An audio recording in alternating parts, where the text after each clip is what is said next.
पहला प्रश्न। कहावत है, मानिए तो देव, नहीं तो पत्थर। क्या सब मानने की ही बात है?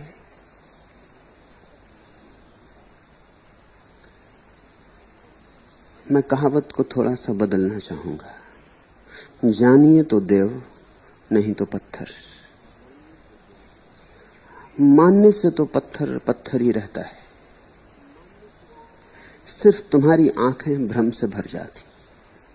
सिर्फ तुम पत्थर में देवता को देखने लगते हो। मानने से पत्थर में अंतर नहीं पड़ता। मानने से सिर्फ तुम्हारी आंख का चश्मा बदल जाता है। तुमने रंगीन चश्मा आंख पर रख लिया तो सभी चीजें रंगीन दिखाई पड़ने लगती, लेकिन सभी चीजें रंगीन हो नहीं गई। तुम चश्मा उतार कर रख दोगे, चीजें फिर रंगहीन हो जाएंगी। चीजें तो जैसी हैं वैसी ही हैं। हिंदू मंदिर में गए, यदि तुम मुसलमान हो तो पत्थर पत्थर ही रहता है, क्योंकि तुम्हारी आंख पर हिंदू का चश्मा नहीं। यदि तुम हिंदू हो तो पत्थर देवता मालूम होता है, क्योंकि तुम्हारी आंख पर हिंदू का चश्मा है। अगर तुम जैन मंदिर में गए तो महावीर की मूर्ति पत्थर ही बनी रहती, देवत्व उसमें प्रकट नहीं होता। तुम्हारी आंख पर जैन का चश्मा नहीं। मानने से तो सिर्फ चश्मे बदलते हैं। मानने के धोखे में मत पड़ना। जानने की यात्रा करो। जानो तो निश्चित देव ही है, पत्थर तो है ही नहीं।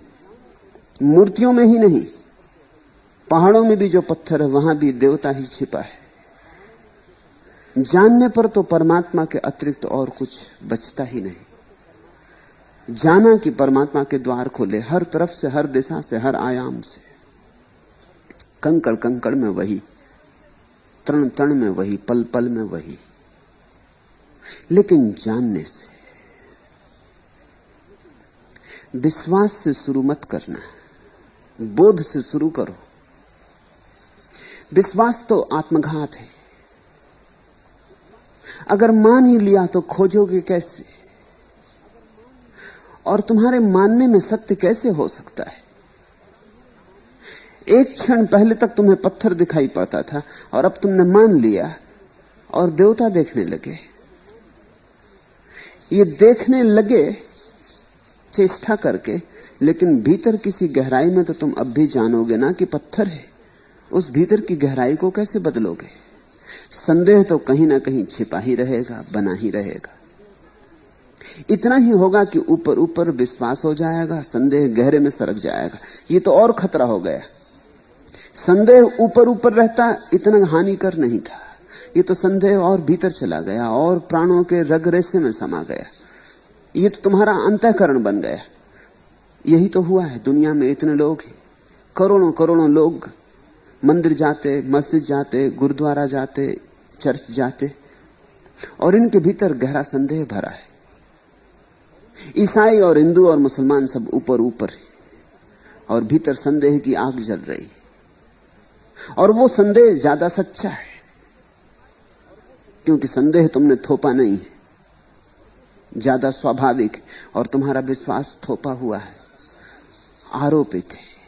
आरोपित विश्वास स्वाभाविक संदेह को कैसे मिटा सकेगा? आरोपित विश्वास तो नपुंसक है। स्वाभाविक संदेह अत्यंत ऊर्जावान है।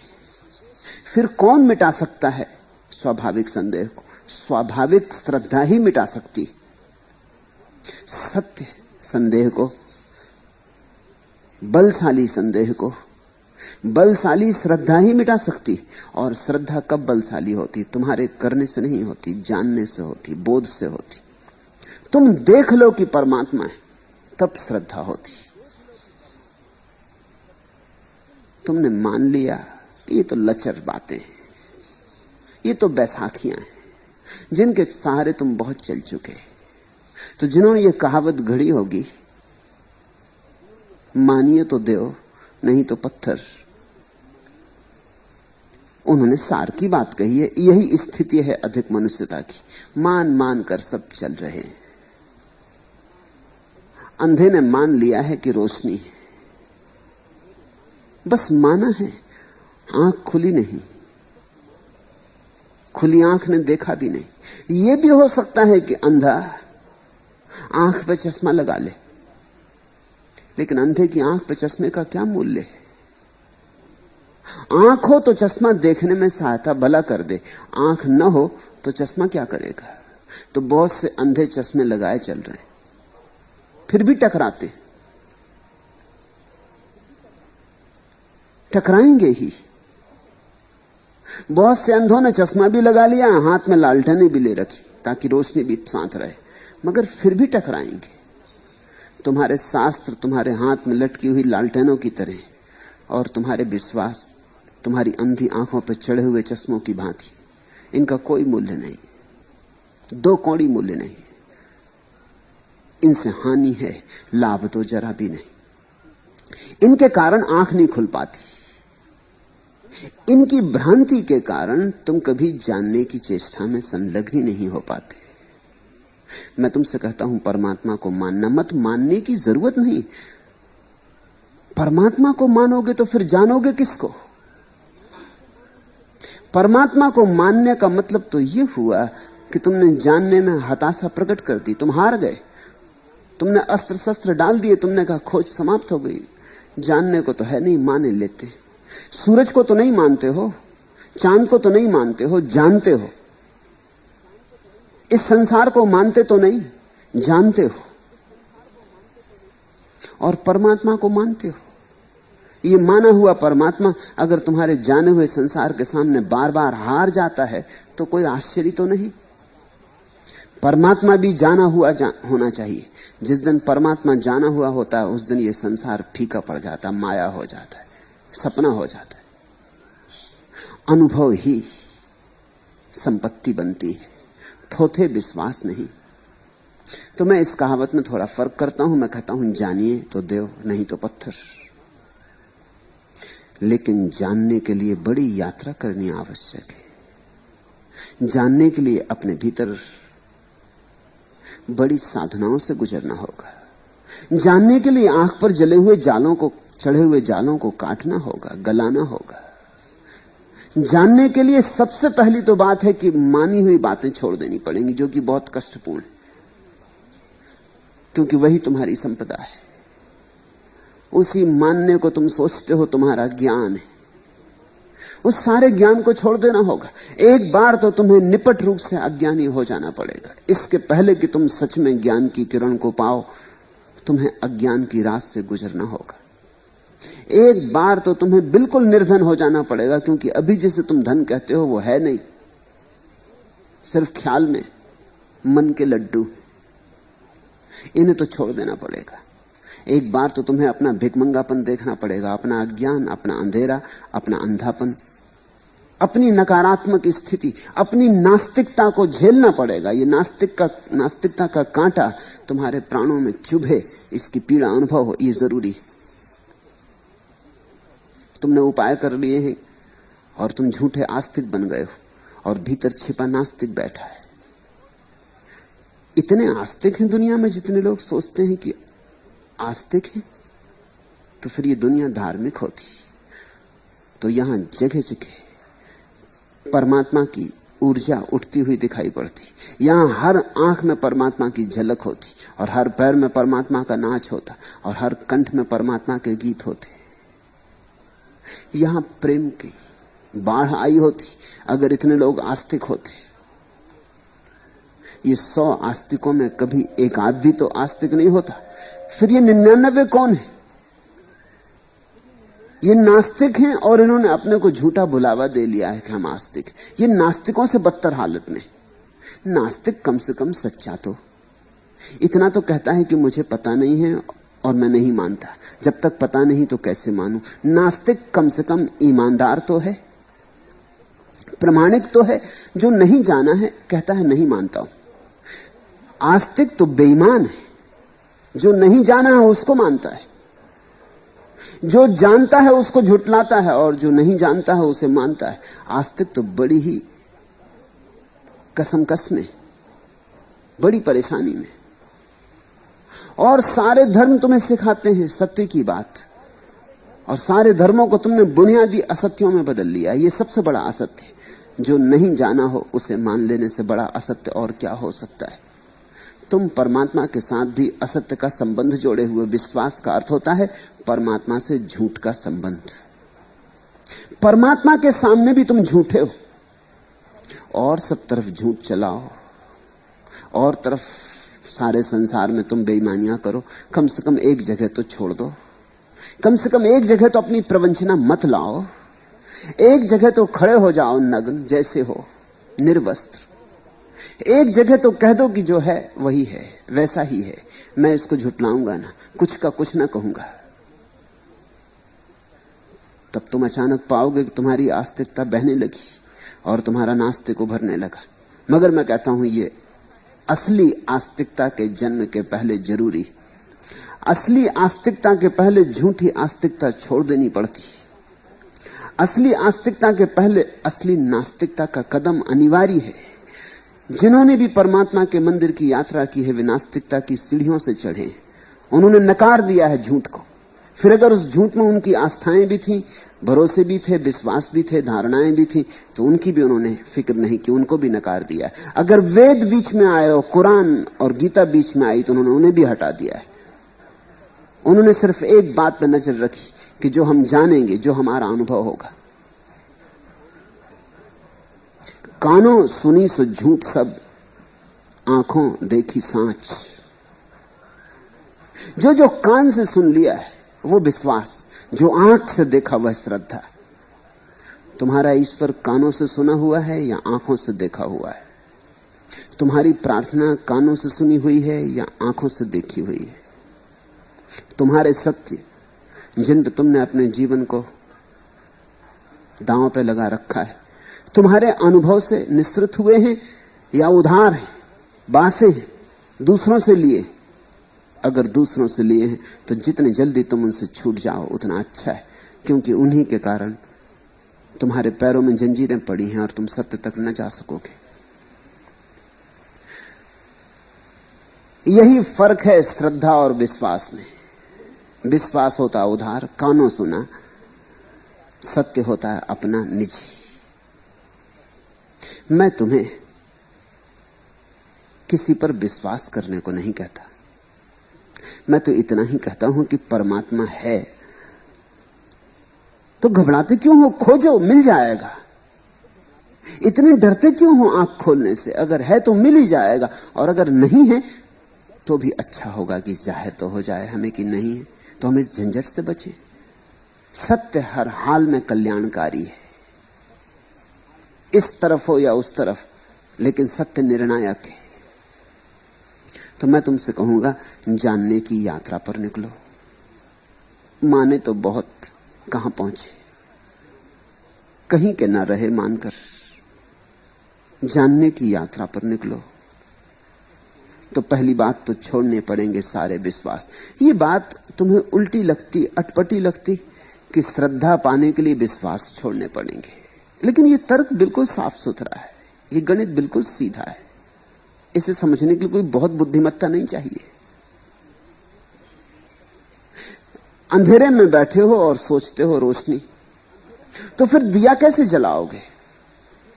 अंधेरे को अंधेरे की तरह स्वीकार करो तो अंधेरे की स्वीकृति ही तुम्हारे भीतर दिया जलने की तड़फन बन जाएगी।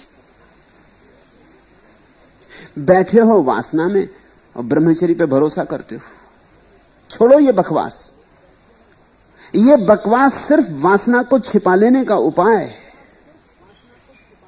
आज तो तुम भी जानते हो कि वासना में भरे हो, लेकिन सोचते हो ब्रह्मचर्य कल होगा, परसों होगा, जल्दी ही ब्रह्मचर्य को उपलब्ध हो जाएंगे, इस सब वासना से छूट जाएंगे। भरोसा ब्रह्मचर्य में रखते हो, जीते वासना को हो।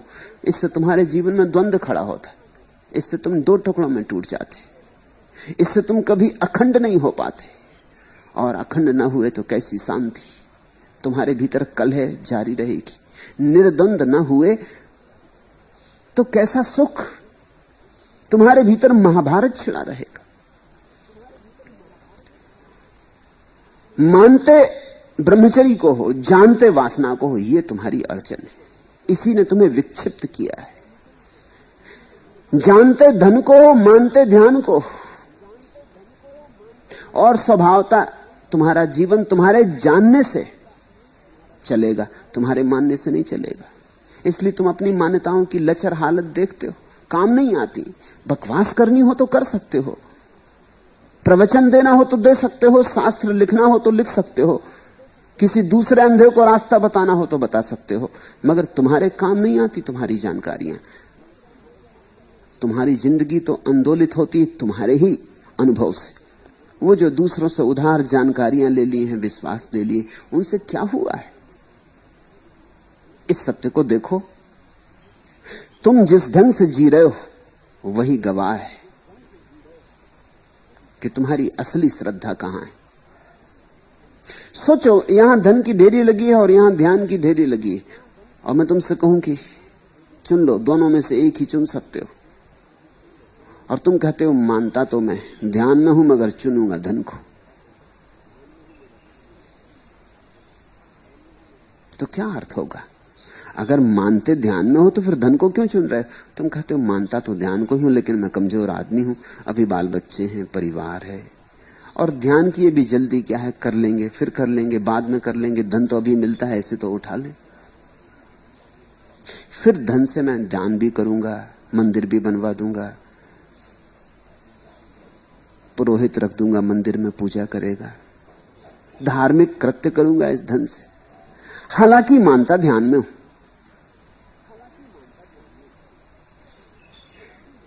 तुम जो करते हो उससे ही पता चलता है कि तुम्हारी असली श्रद्धा कहां है। तुम जो कहते हो उससे कुछ पता नहीं चलता। तुम्हारा कृत्य ही तुम्हारी श्रद्धा का सूचक है, गवाह है। तो अपने कृत्यों को जांचो, तुम्हारे कृत्य ही बता देंगे तुम्हारा असली धर्म क्या है। कोई कहता मेरा धर्म हिंदू, कोई कहता मेरा धर्म मुसलमान, कोई कहता मेरा धर्म जैन, कोई कहता मेरा धर्म बौद्ध। इन आदमियों के कृत्य तो देखो, इन कृत्यों के सब समान हैं। हिंदू भी धन के पीछे दौड़ा जा रहा है, मुसलमान भी धन के पीछे दौड़ा है, जैन भी दौड़ रहा है, बौद्ध भी दौड़ रहा है, और ये कहते हैं हमें बड़ा मतभेद है, हमारे विश्वास बड़े अलग अलग, और चारों बाजार में दौड़े जा रहे हैं। इनके कृत्य को देखो और तुम पाओगे इन सबका धन ही धर्म है। मंदिर मस्जिद से क्या फर्क पड़ता है? कुरान बाइबल से क्या फर्क पड़ता है? असलियत तो इनकी जिंदगी है, इनकी जिंदगी की कहानी को परखो। इन सबका एक ही धर्म है, धन इनका धर्म है, पद इनका धर्म है, और बाकी सब बकवास है। बाकी तो ऐसे ही जैसे एक ने एक रंग के कपड़े पहन रखे हैं, दूसरे ने दूसरे रंग के कपड़े पहन रखे हैं। ये तो कपड़ों का भेद हुआ। तुम्हारे भीतर तुम्हारी अंतरात्मा में कोई भेद है।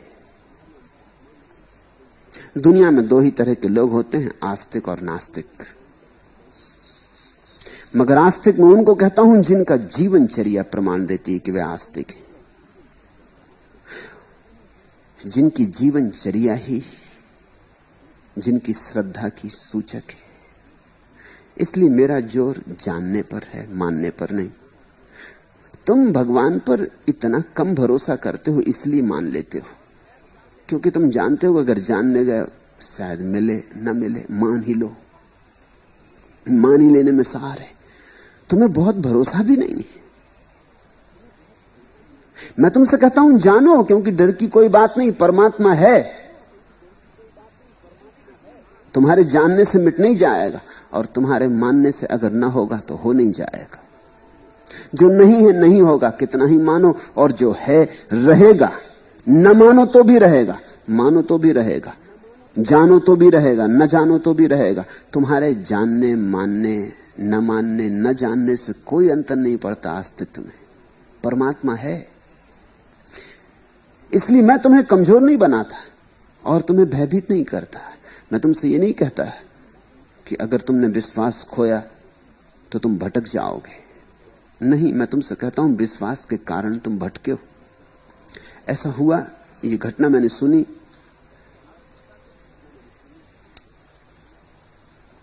अमेरिका में राष्ट्रपति कैनेडी के भाई की हत्या की गई कैनेडी के बाद सीनेटर रॉबर्ट कैनेडी की हत्या की गई। जिस आदमी ने हत्या की, सिरहान ने, तो सारी अमेरिका में, क्या सारी दुनिया में एक ही बात पूछी जा रही थी कि क्यों हत्या की गई। कोई कारण नहीं दिखाई पड़ता था। सिरहान पागल है, रुग्ण है, विक्षिप्त है, क्या मामला है? सिरहान का पिता तो दूर इजराइल में रहता। पत्रकार वहां भी पहुंच गए और उन्होंने सिरहान के पिता से पूछा कि तुम तो अपने बेटे को भली भांति जानते होगे, तुमने इसे बचपन से बड़ा किया, क्यों यह हत्या किस लिए की गई? क्या तुम्हें कुछ ख्याल में आता है कि इस बेटे में कुछ ऐसी बातें थीं जिनके कारण यह हत्या हो गई हो? तुम वक्तव्य दो। सिरहान के पिता ने कहा, I just don't know, I am confused and crushed, I taught my children to fear God. मुझे कुछ पता नहीं, मैं तो खुद बड़े बिरभ्रम में पड़ गया हूं, मैं तो खुद बड़ा चिंतित हूं, मेरी तो समझ में नहीं आता, मेरा तो हृदय टूट गया।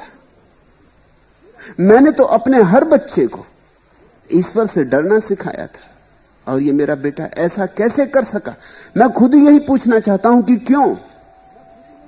मैंने तो अपने बेटों को, अपने बच्चों को ईश्वर से डरना सिखाया था।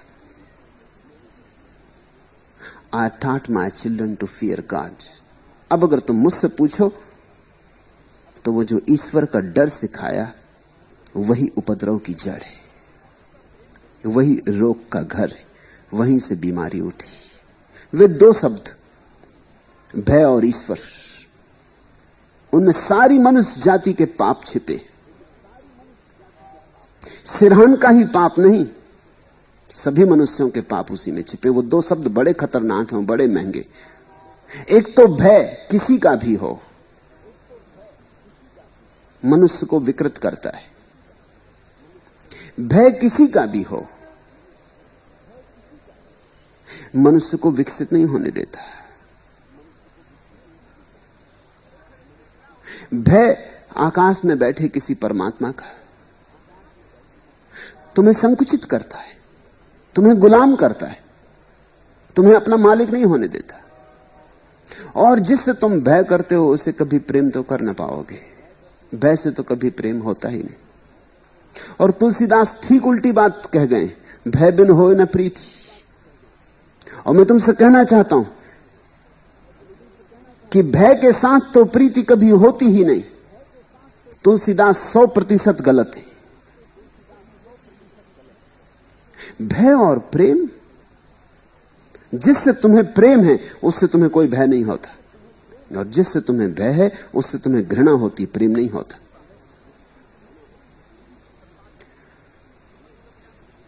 ईश्वर का भय सिखाया है मैंने अपने बेटों को, सिरहान के पिता ने कहा। जब तुम भय सिखाते हो तो तुमने अनजाने घृणा सिखा दी। जब तुमने भय सिखाया तब तुमने अनजाने हिंसा सिखा दी। प्रेम सिखाओ, भय मत सिखाओ, पहली बात।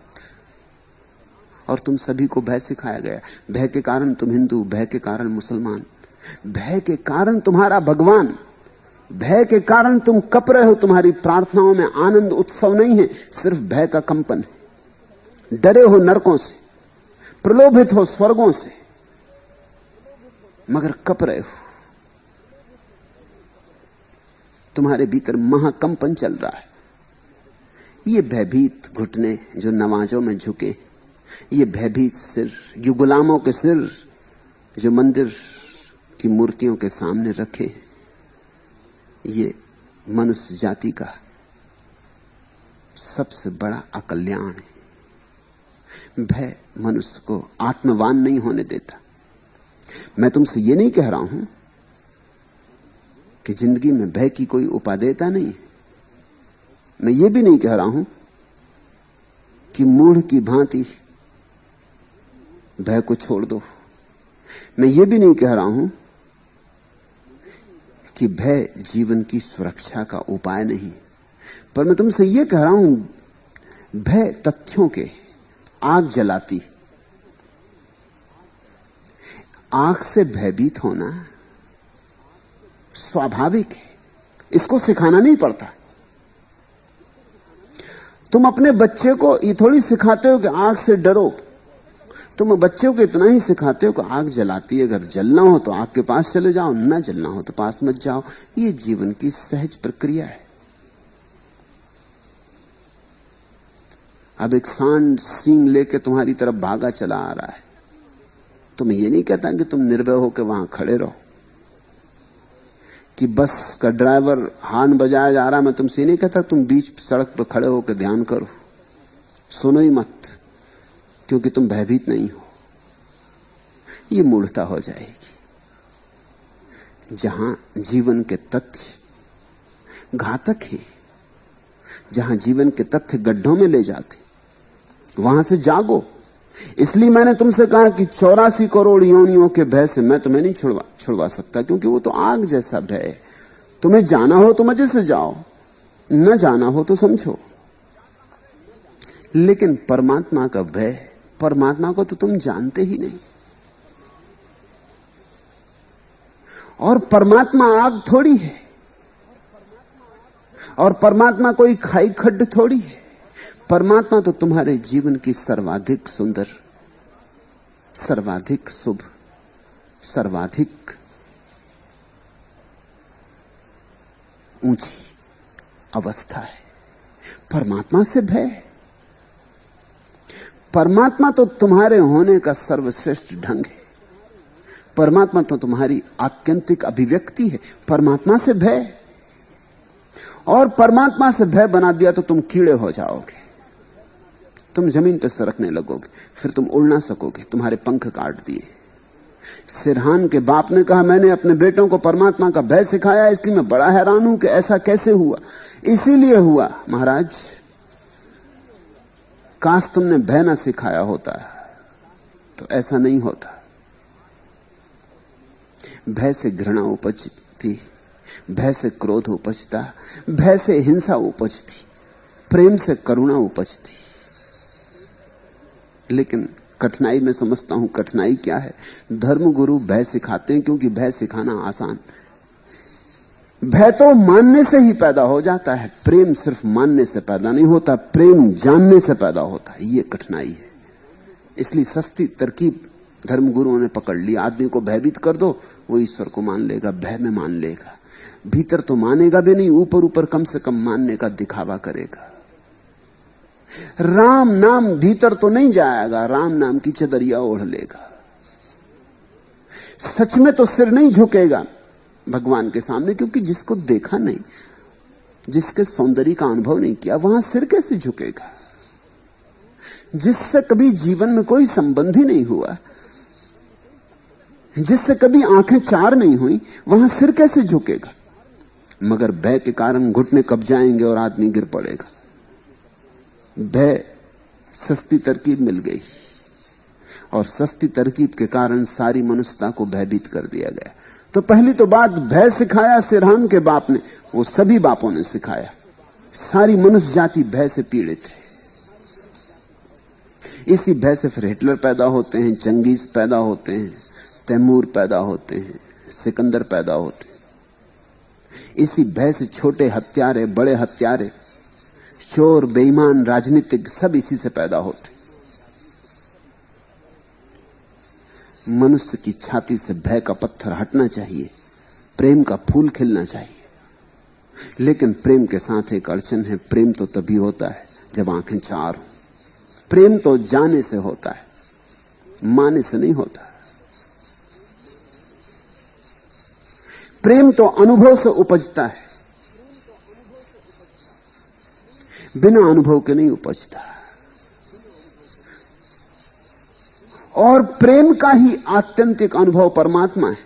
इसलिए मैं तुमसे यह भी नहीं कहता कि परमात्मा को प्रेम करो, मैं तो तुमसे इतना ही कहता हूं, तुम प्रेम करो और एक दिन तुम पाओगे प्रेम करते करते करते परमात्मा तुम्हारे द्वार पर आ गया। मैं तुमसे सिर्फ इतना ही कहता हूं, प्रेम करो। परमात्मा को प्रेम करो, ये तो मैं तुमसे कैसे कहूं? ये तो तुम्हारी कानों सुनी हो जाएगी, कानों सुनी से झूठ सब, आंखों देखी सांच।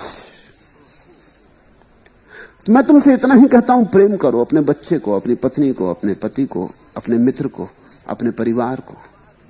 परिजनों को, मनुष्य को, पशुओं को, पक्षियों को, पौधों को, पहाड़ों को, जहां तक तुमसे बन सके प्रेम को फैलाए चले जाओ, फैलाए चले जाओ।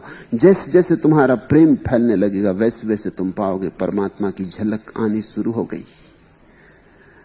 धीरे धीरे धीरे धीरे जिस दिन प्रेम तुम्हारा विराट हो जाता है, तुम प्रेममय हो जाते हो, उसी दिन तुम पाते हो परमात्मा उतर आया। इसलिए मैंने कहा भक्ति प्रेम की ही आत्यंतिक उत्कर्ष दशा है। परमात्मा को भूलो। तुम्हारा परमात्मा दो कौड़ी का है, तुम्हारा परमात्मा भयजन्य है। तुम प्रेम को जीवन में उमगाओ। प्रेम स्वाभाविक है। थोड़ी सी किरण तो तुम्हारे पास है ही, इसी किरण का सहारा पकड़ के बढ़ते चलो, सूरज तक पहुंच जाओगे। किरण है तो सूरज से आती होगी, सूरज भी कहीं होगा, आज न दिखे कोई हर्जा नहीं, 1000 मील दूर हो कोई हर्जा नहीं। एक एक कदम चल के आदमी 1000 मील की यात्रा कर लेता। लेकिन शुरुआत वास्तविक से करो, यथार्थ से करो। मेरे पास लोग आते हैं, वो कहते हैं कि हमें परिवार से बड़ा प्रेम है, इससे किसी तरह छुड़वाएं। मैं उनसे कहता हूं, उससे छुड़वाना है कि इसको बढ़ाना? तुम भाषा ही गलत बोलते हो। छुड़वाएं, यही तो कुल जमा आशा है। तुम्हारे हृदय में जलता हुआ ये छोटा सा दिया है कि तुम्हें परिवार से प्रेम है, और तुम्हारे तथाकथित धर्मगुरु और महात्मा तुम्हें सिखा रहे हैं इसको छोड़ो तब परमात्मा मिलेगा। इससे ही तो कुल आशा है। थोड़ी बहुत आशा इसी से है। अगर मिलेगा कभी परमात्मा तो इसी के सहारे बढ़ने से मिलेगा। ये बड़ी धीमी सी रोशनी है अभी, इसको बड़ा करो। तुम्हारा परिवार बड़ा होने दो। इसलिए जीसस कहते हैं अपने दुश्मन को भी प्रेम करो, क्योंकि जिस दिन तुमने दुश्मन को भी प्रेम किया तुम्हारा परिवार बहुत बड़ा हो गया। मित्र तो रहे ही, दुश्मन भी सम्मिलित हो गए। पशुओं पौधों को, इसलिए महावीर कहते हैं अहिंसा। पशु पौधे वे भी जीवन थे, उनको भी प्रेम करो। बुद्ध कहते हैं करुणा। ये सब प्रेम के ही नाम हैं। अलग अलग ढंग के लोगों ने अलग अलग नाम पसंद किए, लेकिन ये सब प्रेम के ही अलग अलग भाव भंगिमाएं, ये प्रेम के ही अलग अलग रंग हैं, ये प्रेम की ही अलग अलग आभाएं हैं, ये प्रेम के ही प्रतिबिंब हैं।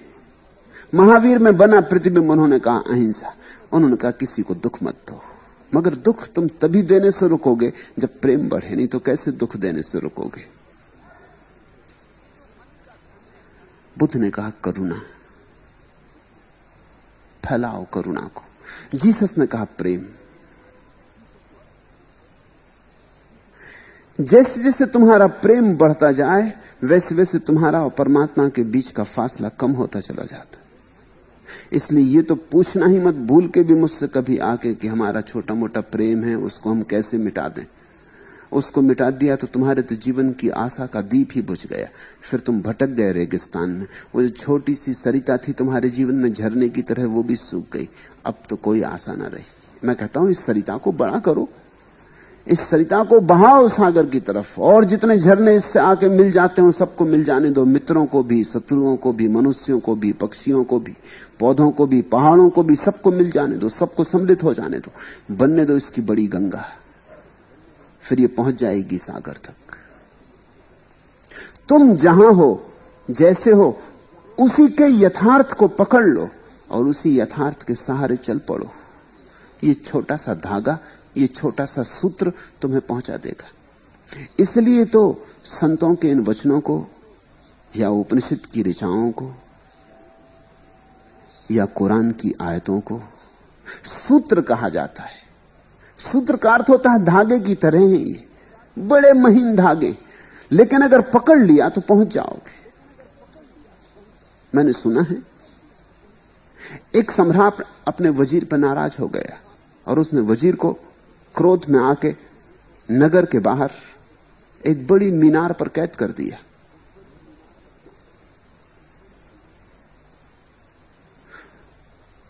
वजीर के घर के लोग बड़े दुखी थे।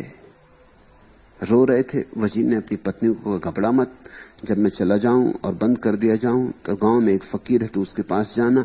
जब भी कोई उलझन होती है मुझे ऐसी जिसे मैं नहीं सुलझा पाता, जिसको बुद्धि नहीं सुलझा पाती, मैं उस फकीर के पास जाता हूं। वो बुद्धि के आगे गया है, वो जरूर कोई रास्ता निकाल लेता है, वो जरूर कोई सूत्र तुझे बता देगा, कोई रास्ता बन जाएगा। तू घबरा मत, रो मत। वजीर तो बंद कर दिया गया ऊंची मीनार पर, ताले जड़ दिए गए। भूखा मरेगा, तड़फेगा, कूदे तो जान निकल जाएगी। कोई 500 फीट ऊंची मीनार है, कोई द्वार दरवाजा नहीं, सब दरवाजे बंद कर दिए गए, नीचे पहरा लगा दिया गया। पत्नी फकीर के पास गई, उसे बहुत आशा तो नहीं थी कि अब कोई रास्ता बन सकता है, कैसे निकालेगी पति को।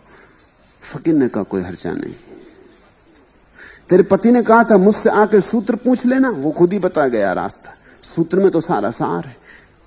पत्नी ने कहा मेरी को समझ में नहीं आती, पहेलियां मत बूझिए, मैं यहां कोई धर्म चर्चा अध्यात्म चर्चा करने नहीं आई। मेरा पति मरने के करीब है, भूखा वहां पड़ा है, आप कोई रास्ता बताइए।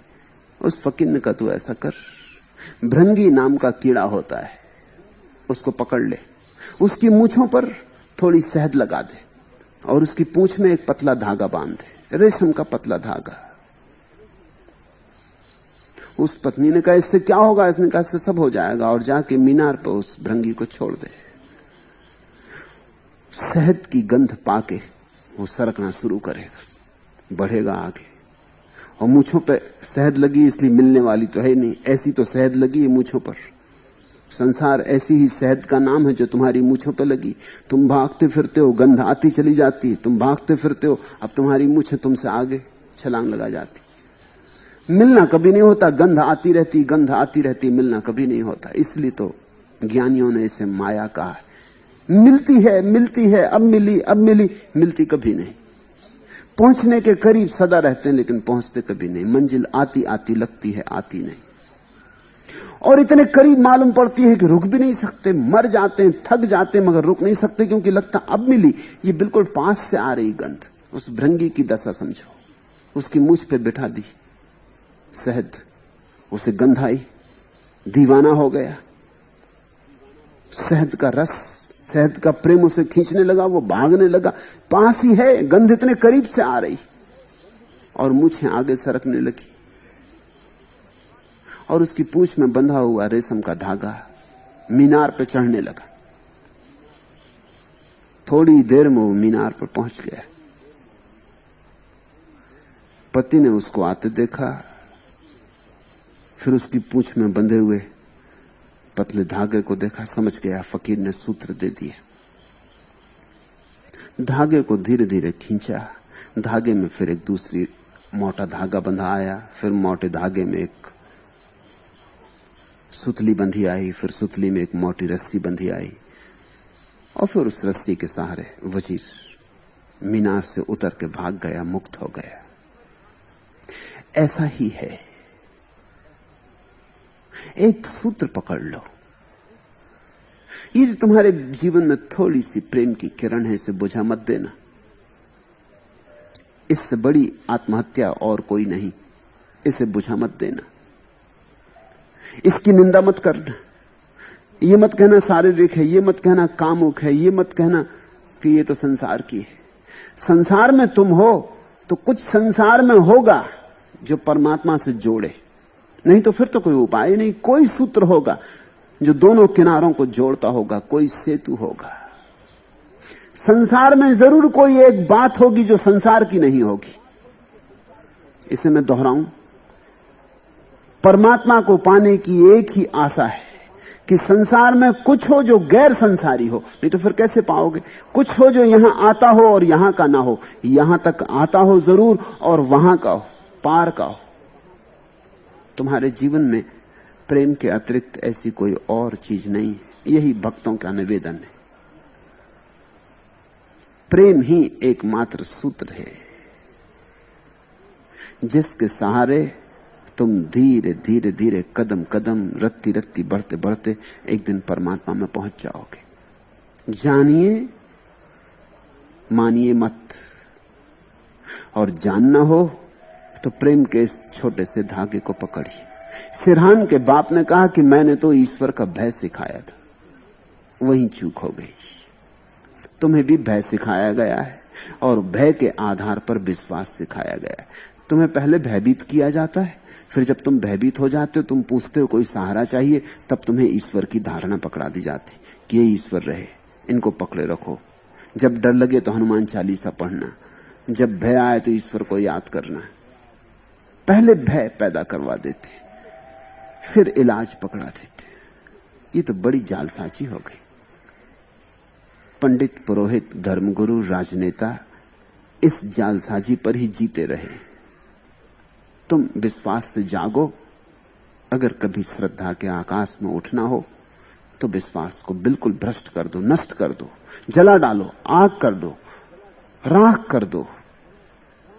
पहले बहुत डर लगेगा, क्योंकि डर तुम्हें सिखाया गया है। जैसे ही तुम विश्वास छोड़ोगे, तुम्हारा सारा प्राण कपने लगेगा कि अब मैं कैसे जीऊंगा ईश्वर के बिना सहारे। लेकिन धीरे धीरे तुम पाओगे कि वो झूठा सिखाया हुआ भय है। भय की भी कोई जरूरत नहीं। ये संसार हमारा है, हम इसके। ये अस्तित्व हमारा है, हम इसके। इस अस्तित्व से हम आए, ये हमारा दुश्मन नहीं हो सकता। इसी अस्तित्व की हम उर्मियां हैं, इसी अस्तित्व की हम तरंगे हैं। ये सागर और हम लहरें, इससे हमारा विरोध क्या हो सकता है? ये हमें मिटाने को उत्सुक क्यों हो सकता है? ये तो हमारा जीवन है, जो इससे आता है शुभ है। ऐसे सद्भाव से खोज में लग जाओ और एक धागे को पकड़ लो। भक्तों ने प्रेम का धागा पकड़ा है, ज्ञानियों ने ध्यान का, मगर दोनों धागे एक ही धागे के दो नाम हैं।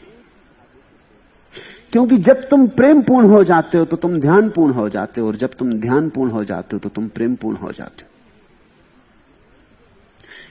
एक को बुलाओ, दूसरा अपने आप आ जाता है, उसके साथ ही आता है। जैसे एक गाड़ी के दो चाक, ऐसे प्रेम और ध्यान। मगर जानो, मानना छोड़ो।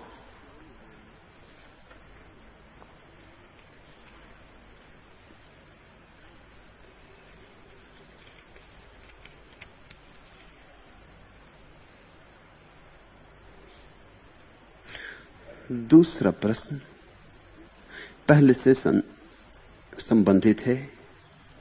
कल आपने कहा मिटो, स्वयं को मिटाओ और परमात्मा से मिलन हो जाएगा। लेकिन मुझे अपने को मिटाने में भय लगता है। आपके पास रहकर भी मुझे अपने को मिटाने में भय लगता है। कृपा करके समझाएं कि मैं अपना यह भय कैसे दूर करूं। जब मैं कहता हूं अपने को मिटाओ, तो तुम मुझे गलत मत समझ लेना। तुम ये मत समझ लेना कि तुम हो और तुम्हें अपने को मिटाना है। जब मैं कहता हूं अपने को मिटाओ, तो मैं इतना ही कहता हूं कृपा करके भर आंख अपने को देखो, तुम पाओगे तुम नहीं हो। यह है मेरा मतलब अपने को मिटाने का। अगर तुम हो तब तो कैसे मिटाओगे? जो है उसे तो मिटाया नहीं जा सकता। अगर अंधेरा होता तो दिए के जलाने से कैसे मिट जाता? तुम दिया जलाते हो, कमरे का फर्नीचर तो नहीं मिट जाता, अंधेरे ही मिटता है। सिर्फ फर्नीचर तो अपनी जगह रहता है। सच तो यह है, अंधेरे में दिखाई नहीं पड़ता था, रोशनी में दिखाई पड़ता और हो जाता है, और प्रकट हो जाता है, और स्पष्ट हो जाता है। अंधेरा मिट जाता है, फर्नीचर तो नहीं मिटता, दीवार दरवाजे तो नहीं मिटते। अंधेरे में मिटे मालूम होते थे, रोशनी में और प्रकट हो जाते, और साफ हो जाते हैं कि हैं, रोशनी में प्रमाणिक रूप से हो जाते। तो दिए के जलने पर कौन मिटता है? दिए के जलने पर वही मिटता है जो था ही नहीं। अब अंधेरा मिटाया थोड़ी जाता है। अगर मिटाना पड़ता होता तो मिटाना मुश्किल हो जाता है, फिर तो अंधेरा भी झंझट खड़ी करता। दिया जला लेते और अंधेरा कहता नहीं मिटते, संघर्ष लेंगे, झगड़ा होता, युद्ध मचता। कभी कभी दिया भी बुझ जाता, अंधेरा बुझा देता दिए को, कभी शायद अंधेरा हार जाता और दिया बुझा देता, मगर इतनी आसानी से न मिट जाता जैसे मिटता है। तुमने जलाया नहीं दिया कि अंधेरा कहां गया पता नहीं, था ही नहीं। तो जब मैं कहता हूं अपने को मिटाओ, तो मैं तुमसे ये कह रहा हूं कि तुम हो नहीं, जरा गौर से देखो, उस देखने में ही मिट जाओगे। और जैसे ही तुम्हें पता चला कि मैं नहीं हूं, वैसे ही तुम्हें पता चलेगा परमात्मा है। कोई परमात्मा हत्यारा थोड़ी है कि तुम मिटोगे तब तुम्हें मिलेगा, ये कोई शर्त थोड़ी लगा रखी। कोई ऐसा सौदा थोड़ी है कि जब तक तुम न मिटोगे, जब तक तुम अपनी गर्दन न काटोगे, तब तक मैं तुम्हें न मिलूंगा। परमात्मा कोई ऐसा दुष्ट, ऐसा कोई हत्यारा तो नहीं है। नहीं, अड़चन केवल इतनी ही है कि जब तक तुम सोचते हो मैं हूं, तुम्हारा ये सोचना कि मैं हूं, तुम्हारा ये मानना कि मैं हूं, तुम्हारी आंखों पर पर्दा बन जाता है। ये सिर्फ मान्यता है, हो तो तुम नहीं। यही तो होता है जब तुम ध्यान में शांत होकर बैठते हो और भीतर झांकते हो, तो तुम पाते हो कि मैं हूं ही नहीं, कभी भी नहीं था। सिर्फ एक भ्रांति थी, एक धारणा थी, एक भाव मात्र था कि मैं हूं। जो नहीं है वही ध्यान में मिट जाता है, जो नहीं है वही प्रेम में भी मिट जाता है, जो नहीं है वही मिटता है। ये प्रश्न पूछा है प्रज्ञा ने, पूछा है कल आपने कहा मिटो, स्वयं को मिटाओ और परमात्मा से मिलन हो जाएगा। मेरी बात को ठीक से समझ लेना, मैं यही कह रहा हूं कि अपने को देखो ठीक से, कभी शांत बैठ के निरीक्षण करो, कौन हूं मैं, कहां हूं मैं, क्या हूं मैं, और तुम कहीं भी ना पाओगे। एकदम सन्नाटा छा जाएगा। कौन हूं मैं, जैसे ही ये प्रश्न उठेगा तुम पाओगे सन्नाटा उठा। इसलिए रमन महर्षि अपने साधकों को कहते थे, एक ही प्रश्न पर्याप्त है, पूछो मैं कौन हूं, मैं कौन हूं, मैं कौन हूं। पूछते रहो सतत, जब भी सुविधा मिले बैठ के शांति से पूछते रहो मैं कौन, मैं कौन। रमन को जो लोग पढ़ते हैं उनको भी बड़ी भ्रांति रहती, वो सोचते हैं ऐसा पूछने से पता चल जाएगा कि मैं कौन हूं। चूक गए तुम, बात समझे ही नहीं। ऐसा पूछने से एक दिन पता चलेगा मैं हूं ही नहीं। रमन के भक्त भी कभी कभी मेरे पास आ जाते, वो कहते हैं बहुत दिन हो गए पूछते पूछते कि मैं कौन हूं, अभी तक पता नहीं चला।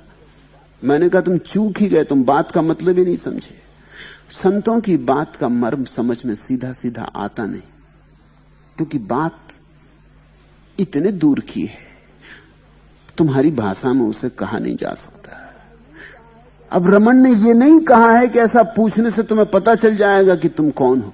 ऐसा पूछना तो सिर्फ तरकीब है तुम्हें जगाने के लिए, मैं कौन हूं, मैं कौन हूं, मैं कौन हूं। ऐसा पूछते हो, पूछते हो, खोजते हो, तलाशते हो, कोना कांतर अपने भीतर का चेतन अचेतन परतें उघाड़ते हो, एक एक परत को तोड़ते जाते हो, जैसे कोई प्याज को छीलता हो, छीलते जाते हो।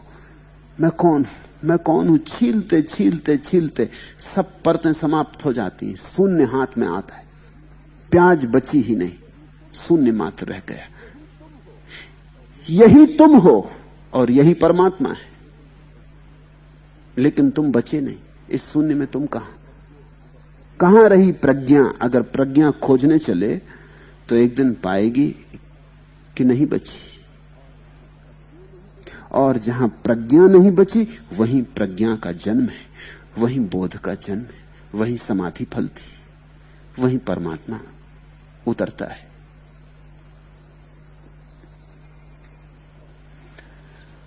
और ये स्वाभाविक है कि मिटने में डर लगे। मिटने की बात ही घबराने वाली, मिटने का शब्द ही भय पैदा करता है, कंपन पैदा कर देता है। लेकिन तुम हो ही नहीं, ऐसा सोचो। मिटने की बात ही क्या सोचनी, मिटोगे क्या, खाक होते तो मिट भी सकते थे, हो ही नहीं, फिर क्या भय, हो ही नहीं। इस सत्य को खोजो। मेरी बात मान मत लेना कि मान लिया कि चलो आप कहते हैं तो चलो, नहीं, मगर इससे कुछ भी ना होगा, तुम बने ही रहोगे। मेरी बात को तो सिर्फ एक प्रेरणा समझो, एक चुनौती कि मैं ऐसा कह रहा हूं कि तुम नहीं हो, तो मैं देखूं तो जांच पड़ताल तो करूं हूं या नहीं, ये बात सच है या झूठ। मेरी बात तो भरोसा मत कर लेना, ना विश्वास कर लेना, इसको परीक्षण की कसौटी पे कसना। बोधि धर्म के पास ऐसा हुआ था। सम्राट वो ने कहा था कि मैं बड़ा चिंतित रहता हूं, बड़ा परेशान रहता हूं, मेरा मन शांत तो होता ही नहीं, मैं कैसे शांत हो जाऊं, इसका कुछ उपाय बता दें। बोधि धर्म ने कहा सुबह 3 बजे रात आ जाओ, अकेले आना, दरबारी इत्यादियों को साथ मत ले आना, सिपाही शरीर रक्षक कोई नहीं, अकेले आना बिल्कुल।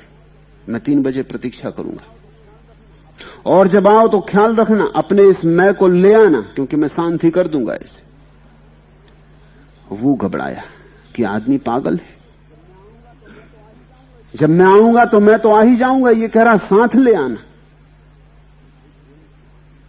फिर बोधि धर्म की आंखें और बोधि धर्म का ढंग कहने का, और अकेले में 3 बजे रात बुलाना, और इस आदमी के बाद हजारों अफवाहें आ रही थीं, और इस आदमी के संबंध में न मालूम कैसी कैसी किंवदंतियां प्रचलित हो रही थीं कि बड़ा खतरनाक है।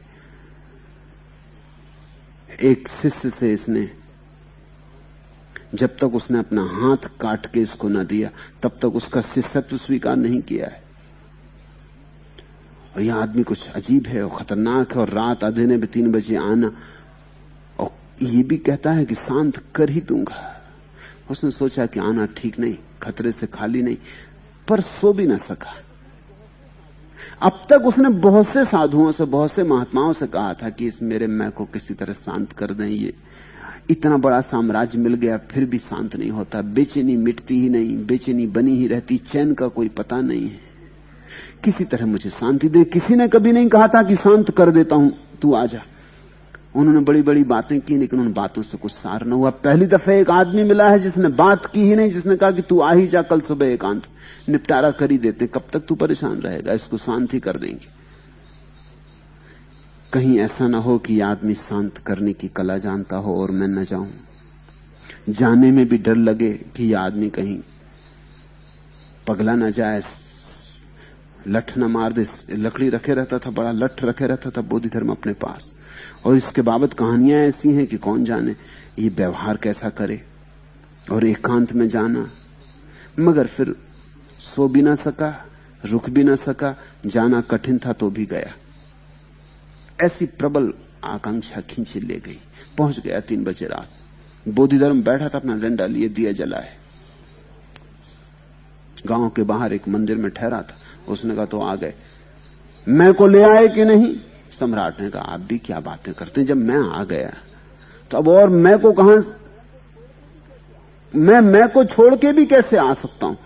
ये बात आप दोबारा दोबारा क्यों कहते हैं कि मैं को ले आया नहीं? बोधि धर्म ने कहा कि मैं इसलिए कहता हूं कि मैं को लाओगे तो ही मैं शांत कर सकूंगा, नहीं तुम घर रखाओ और तुम अकेले आ जाओ तो शांत किसको करूंगा?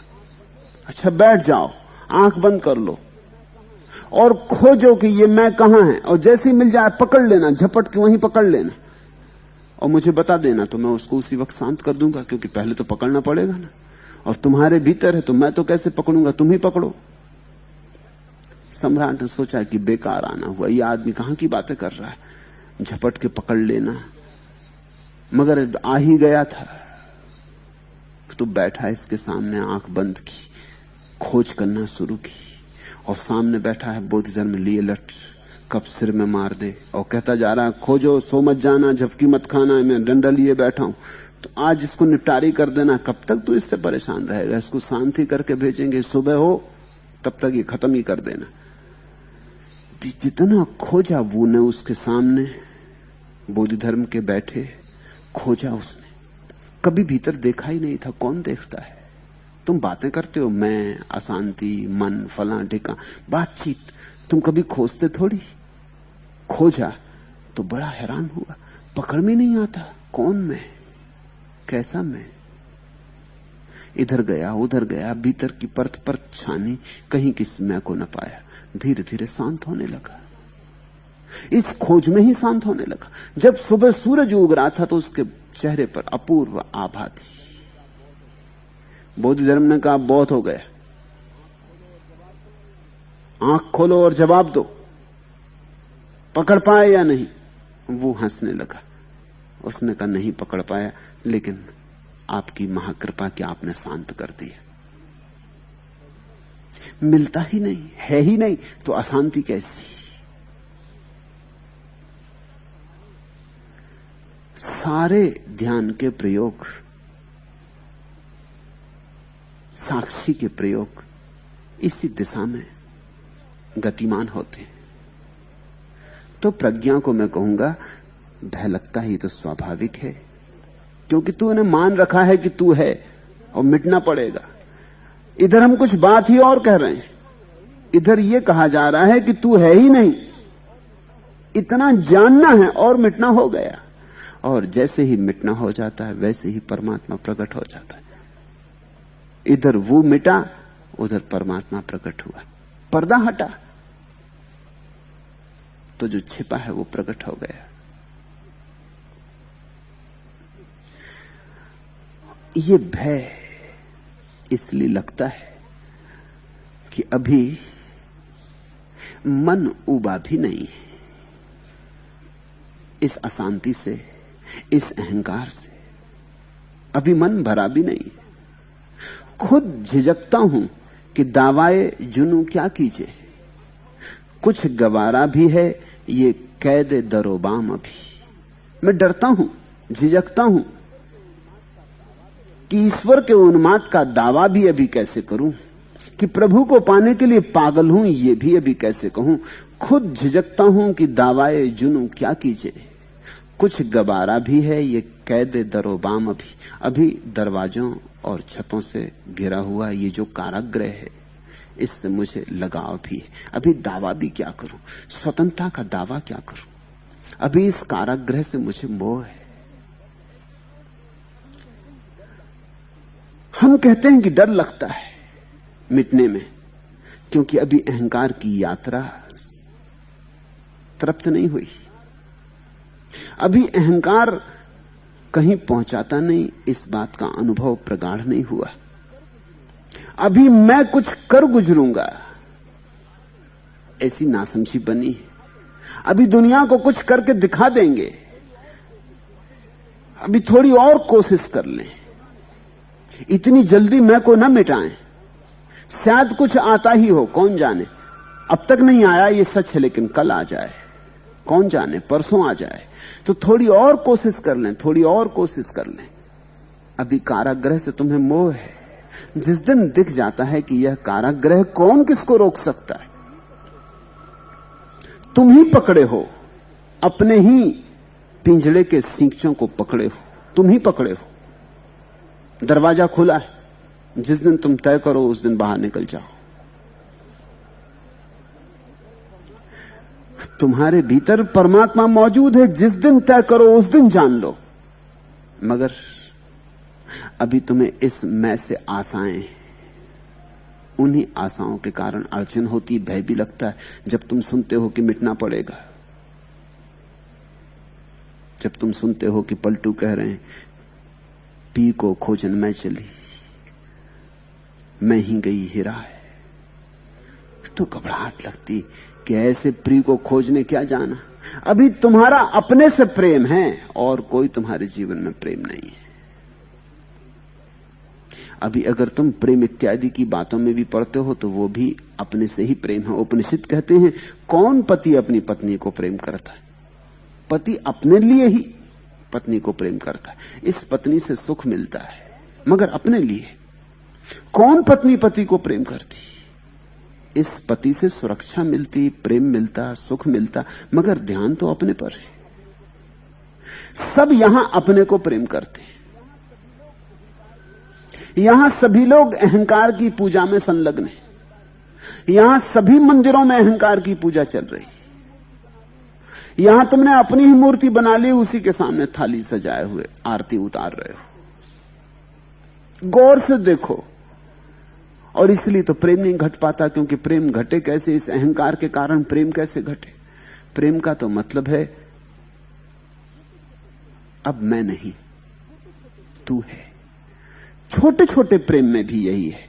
जिस दिन प्रेमी अपनी प्रेयसी से कह पाता अब मैं नहीं तू है, और जिस दिन प्रेयसी अपने प्रेमी से कह पाती अब मैं नहीं तू है, कह ही नहीं पाते बल्कि ऐसी भाव दशा हो जाती, उस दिन प्रेम की किरण उतरती, और उस दिन उस छोटे से प्रेम में भी परमात्मा का बोध होना शुरू हो जाता है।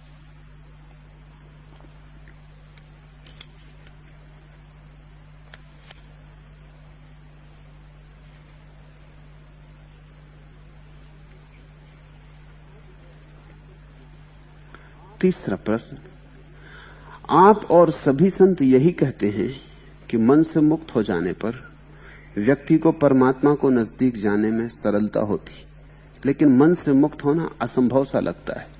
हमें पता भी नहीं चलता और मन बार बार कई तरह की वासनाओं में भटकने लगता है, और बहुत सावधानी रखकर थोड़ा होश आता है कि फिर मन कल्पनाओं में बहने लगता है। कृपा करके इसे समझाएं। पहली तो बात, ऐसा भूल के भी मत कहना कि आप और सभी संत यही कहते हैं। मैं कुछ और बात कह रहा हूं। मैं तुमसे ये कह ही नहीं रहा हूं कि तुम वासनाओं को छोड़ के उनके ऊपर उठ जाओ। मैं तुमसे यह कह रहा हूं, बिल्कुल ही उल्टी बात कह रहा हूं, कि वासनाओं को भोग लो तो ही उनसे उठ सकोगे, नहीं तो वासनाएं उठती ही रहेंगी, आती ही रहेंगी। मेरा जीवन पर परम भरोसा है। ये जीवन जैसा है, इसमें से कुछ भी छोड़ने जैसा नहीं है, इसमें सब अनुभव करने जैसा है। इसके अनुभव से ही गति होती। अब अगर तुम बैठ गए, ध्यान की चेष्टा करने लगे और वासनाएं अतृप्त पड़ी हैं और मन हजार हजार वासनाओं को भोगने के लिए आतुर है, तो जब तुम ध्यान करने बैठोगे मन वासनाएं उठाएगा। मन ऐसे ही थोड़ी वासनाएं उठाता है। मन ये कह रहा है कहां समय खराब कर रहे हो, अभी तो ये दिन थोड़ा सुख देख लेने के हैं, अभी तो ये दिन थोड़े शरीर का रस देख लेने के, अभी तो ये दिन थोड़े सौंदर्य में रमने के, अभी तो गीत और नाच, अभी यहां कहां ध्यान लगाए बैठे हो। मन ये कह रहा है कि पहले संसार से तो मुक्त हो लो। बहुत लोग कच्चे ही पक जाना चाहते हैं, यही अड़चन है। कच्चे ही पकने की कोशिश की, सड़ जाओगे, पकोगे नहीं। पकने दो। इतनी घबराहट क्या है, इतनी जल्दी भी क्या है? यह प्रश्न भी प्रज्ञा ने पूछा है, और यहां प्रज्ञा बहुत दिन से है, युवा है अभी, लेकिन बड़ी दमित वासनाओं से भरी है। ठीक दूसरे किसी भी आश्रम में उसे धार्मिक समझा जाता, यहां सबसे ज्यादा अधार्मिक युवती वही है। दमित वासनाएं और वासनाओं के प्रति बड़ा विरोध है, दुश्मनी है, सभी चीज की निंदा है। वही अड़चन हो रही। अब ये प्रश्न उसी का है। वो पूछती है कि बार बार कई तरह की वासनाओं में मन भटकने लगता है, भटकेगा नहीं तो क्या होगा? उन वासनाओं के प्रति बड़ा विरोध है, उन वासनाओं का अंगीकार नहीं है, और बिना अंगीकार किए, बिना स्वीकार किए उनकी समझ भी पैदा ना होगी।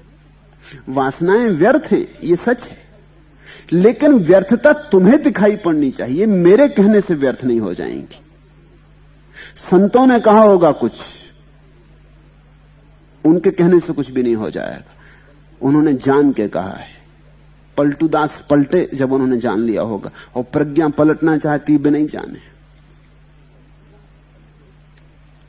पलटूदास पलटे संसार के अनुभव से, देख लिया आसार है। कानों से नहीं सुना, आंखों से देख लिया आसार है, अनुभव से देख लिया, कुछ सार नहीं। जिस दिन ये पकान आ गई, ये परिपक्वता आ गई, उस दिन लौट पड़े। फिर लौट के नहीं देखा। फिर क्या लौट के देखना था? वहां कुछ था ही नहीं, लौट के क्या देखना? प्रज्ञा भी पलटू बनना चाहती, मगर मन में अभी संसार में सार है, और जितना दबाओगे मन को उतना ही सार मालूम होगा। दमन से कोई कभी मुक्त नहीं होता, सिर्फ अनुभव से लोग मुक्त होते हैं। तो ये दमित भाषा छोड़ो, ये धार्मिकपन छोड़ो, ये सुनी सुनाई बातों और बकवास से मुक्त बनो। वो जो मन कह रहा है उसकी भी सुनो, वो मन भी परमात्मा का है। वो मन यही कह रहा है कि अभी इन सीढ़ियों को पार करो। हां, उन्हीं सीढ़ियों पर अटके मत रह जाना, ये सच है। दुनिया में दो तरह के नासमझ, एक सीढ़ियों पर डर के कारण चढ़ते ही नहीं, तो वो मंदिर तक नहीं पहुंच पाते। सीढ़ियां नहीं चढ़ोगे मंदिर तक कैसे पहुंचोगे? दूसरे सीढ़ियों पर चढ़ जाते हैं तो सीढ़ियां छोड़ते ही नहीं, उन्हीं पे बैठे रह जाते, वो भी मंदिर तक नहीं पहुंच पाते। सीढ़ियां ही पकड़ लोगे तो मंदिर तक कैसे पहुंचोगे? सीढ़ियां चढ़ो भी, सीढ़ियां छोड़ो भी। एक दिन पकड़ो, एक दिन छोड़ो, ये जीवन का संतुलन है। जीवन में सब जानने जैसा है। जीवन में कुछ भी ऐसा नहीं जो जानो मत, और जानने में मुक्ति छिपी है। तो प्रज्ञा से मैं ये कहना चाहूंगा कि तेरी वृत्ति बड़ी दमित है। तू पुराने ढर्रे की धार्मिक, रुग्ण ढर्रे की धार्मिक है।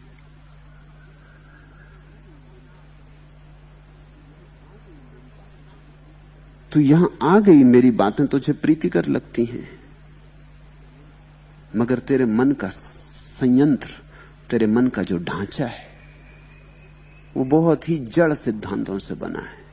तू पूरे पक्षपात से भरी, पहले से तेरे ख्याल में भरा हुआ, हर चीज की निंदा है, हर चीज गलत है, संसार में पाप ही पाप है, तो संसार से बच के निकल जाना है।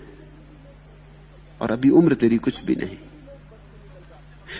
कम उम्र में भी लोग बच के निकल जा सकते हैं, लेकिन बच के नहीं निकल सकते, अनुभव से करके निकल सकते। कम उम्र में भी निकल सकते, अगर अनुभव बहुत बोधपूर्वक हो तो एक अनुभव काफी होता है एक चीज से मुक्त हो जाने के लिए। एक बार क्रोध कर लिया, और अगर व्यक्ति में समझ हो पूरी तो एक ही क्रोध पर्याप्त है, फिर दोबारा क्रोध ना करेगा। फिर दोबारा क्या करना, वही वही क्या करना। देख लिया, जान लिया, कुछ पाया नहीं, बात खत्म हो गई। मूढ़ आदमी पुनरुक्ति करता है, समझदार एक भी अनुभव से मुक्त हो जाता है। लेकिन इतना समझदार कोई भी कभी नहीं हुआ है कि बिना अनुभव के मुक्त हो जाए। इसे तू ख्याल में रख लेना। एक अनुभव से मुक्त हो जाए ऐसे समझदार लोग हुए, बहुत अनुभव से भी मुक्त ना हो पाए ऐसे मूड बहुत है। उन्हीं को पलटू गमार कह रहे हैं, अजहू चेत गमार। पलटू ये नहीं कह रहे हैं कि पहले दिन ही चेत जाओ, पलटू कह रहे हैं अब तो चेतो। इतने अनुभव के बाद अब तो चेतो। मगर अगर अनुभव ही ना हुआ हो तो इतना बुद्धिमान कोई भी नहीं है कि चेत जाए। कम से कम एक अनुभव तो अनिवार्य है। असार को जानने के लिए भी असार का अनुभव अनिवार्य है। तो मन से दमन की धारणाएं छोड़ो, मन को सहज और सरल बनाओ, नहीं तो ये विरोधाभास घटता है। यहां जो लोग मेरे पास हैं उनमें जो सर्वाधिक गतिमान हो रहे हैं वे ही लोग हैं जिनके मन में कोई दमित धारणाएं नहीं, जिनके मन में पाप का कोई ख्याल ही नहीं कि ये पाप, ये पाप, ये पाप, ऐसा किया तो पाप हो गया, और अपराध भाव। जिनके मन में कोई पाप की धारणा नहीं, जो बड़ी सरल चित्तता से जीवन के अनुभव में उतरने को राजी, बिना किसी पूर्व धारणा के, पूर्व ग्रह के, उनकी मुक्ति निकट वे बढ़ रहे हैं। और जो बहुत धारणाओं से भरे हुए हैं कि ऐसा किया तो गलत, वैसा किया तो गलत, पहले से मान के बैठे, जानते हैं नहीं क्या गलत क्या सही, मगर धारणाएं मजबूत पकड़े बैठे। ऐसे जिद्दी और हठी और दमित लोगों की मेरे पास कोई विकास की संभावना नहीं है। तुम्हारे जीवन में यहां क्रांति घट सकती है, मगर एक शर्त तुम्हें पूरी करनी ही पड़ेगी। वो शर्त है, अपने कचरा सिद्धांतों को एक तरफ रखो, नहीं तो वही कचरा सिद्धांत तुम्हारे सिर को खाते रहेंगे। ध्यान करोगे और वासनाएं उठेंगी। इतना ही वासनाएं कह रही कि पहले हमें पूरा तो करो। वो अपनी मांग मांग रही, वो कहती पहले हमारा भी देना तो चुकाओ, हमारा ऋण तो पूरा करो। ऋण पूरा करके फिर चले जाना, ठीक। ऋण बिना ही चुकाए। और ख्याल रखना, जो व्यक्ति वासनाओं से गुजर के वासनाओं से मुक्त होता, उसके जीवन में एक समृद्धि होती, और जो व्यक्ति वासनाओं से किसी तरह से बच के निकलना चाहता, उसके जीवन में एक दीनता होती, डर होता। डर तो रहेगा ही फिर, क्योंकि वो हमेशा भयभीत रहेगा कि फिर कोई वासना ना पकड़ ले। बुद्ध को ज्योतिषियों ने बुद्ध के पिता को कहा था जन्म पर कि ये व्यक्ति सन्यासी हो जाएगा या चक्रवर्ती सम्राट। बुद्ध के पिता डर गए और उन्होंने कहा कि कुछ रास्ता बताओ कि सन्यासी ना हो पाए। पंडित थे, पुराने ढर्रे के पंडित रहे होंगे। उन्होंने कहा ऐसा करो कि इसको मृत्यु का कोई अनुभव ना हो, और इसके लिए जितनी सुंदरतम स्त्रियां मिल सकें इसके पास इकट्ठी कर दो। बचपन से इसको राग रंग में पलने दो, इसको बिल्कुल सुख वैभव में पलने दो, इसको दुख होने ही मत दो। इसको पता ही मत चलने दो कि जीवन में दुख होता है, मौत होती है, कि कोई आदमी बूढ़ा होता। यहां तक उन्होंने कहा कि इसके बगीचे में कोई फूल कुम्हलाए नहीं तो ये सोचेगा कि फूल कुम्हला गया क्यों, और कहीं उसी से सन्यास का भाव पैदा हो जाए। कोई पत्ता सूखा हुआ इसके बगीचे में ना बचे। इसको छिपा के रखो, इसके लिए सुंदरतम महल बनवाओ।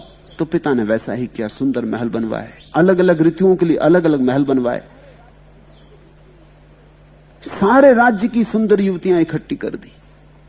बुद्ध बचपन से ही बड़े सुख में पाले गए और वही सन्यास का कारण हो गए। उसी कारण संन्यास्त हुए, नहीं तो नहीं होते। अगर साधारण जीवन में गुजरे होते तो शायद न हो पाते, शायद और 2-4 जन्म लगते। मगर इतना घना सुख मिला और सुख न मिला। सुंदरतम स्त्रियां मिली और कुछ सौंदर्य का अनुभव न हुआ, जल्दी ही ऊब गए। वासना से गुजर गए, तेजी से गुजर गए। कुछ और रहा ना वासना में, सब देख लिया, देखने योग्य सब देख लिया, कुछ पाया नहीं। सब सुख वैभव देख लिए,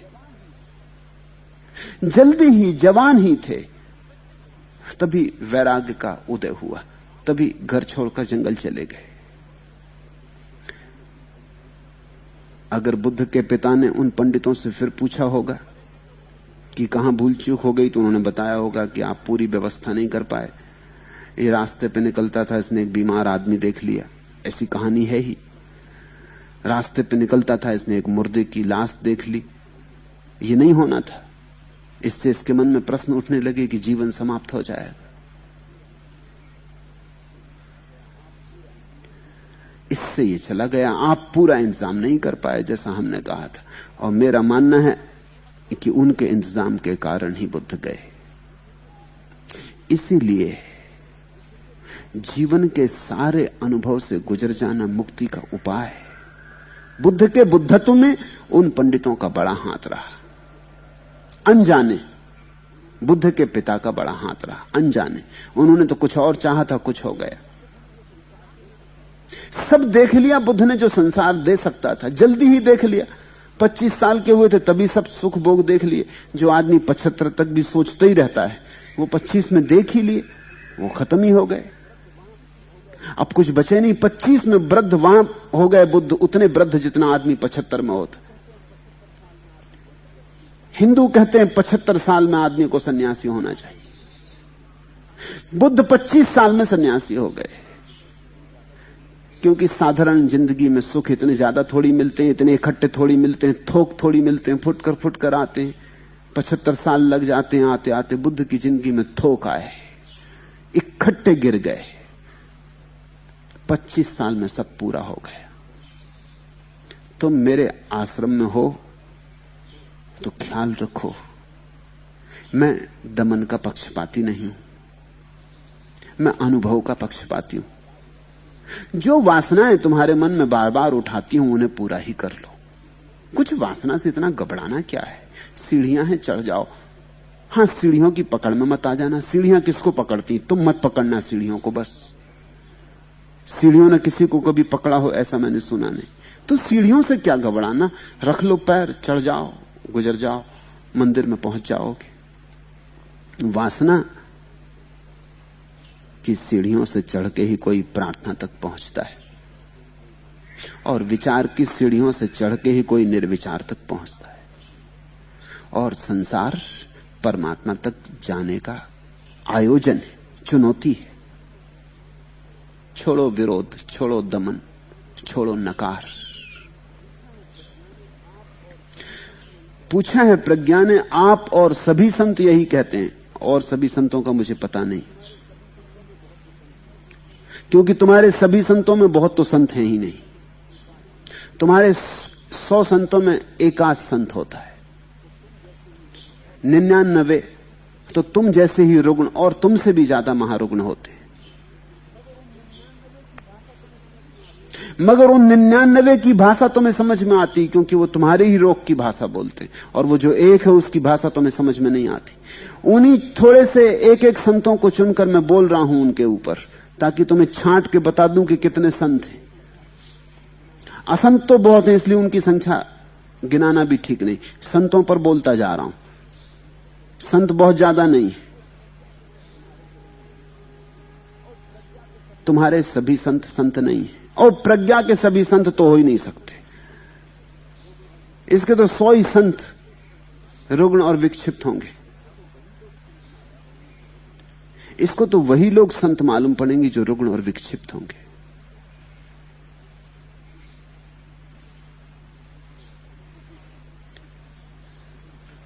क्योंकि इसका चित्त, इसके सोचने का ढंग, इसकी विचार पद्धति, इसकी तर्क की श्रृंखला दमन की है,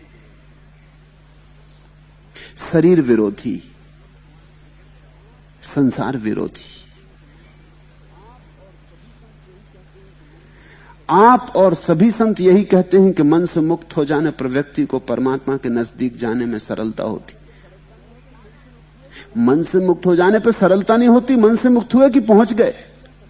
अब और क्या सरलता, अब क्या कठिनता बची? मन से मुक्त हुए कि जाना जाता है कि हम सदा से परमात्मा में ही थे, मन को पकड़ लिया था, इसलिए भूल भटक हुई जा रही थी।